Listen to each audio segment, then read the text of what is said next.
Hello guys, welcome back to my channel sweet Sneha. আর hi, তোমরা কেমন আছো? আই হোপ, আশা করি তোমরা খুব ভালো আছো। তো আমার তো স্নান করা হয়ে গেছে, এইবার আমি পূজা করব। বলো তোমরা কেমন আছো? দেখো আমার ঠাকুর ঘর। তোমরা কেমন আছো? আশা করি খুব ভালো আছো। তো চলো আমি পূজা করে তারপর তোমাদের সাথে কথা বলছি।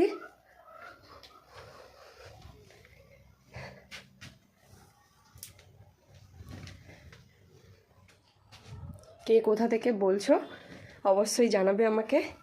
Like, comment, share and subscribe করতে ভুলবে না।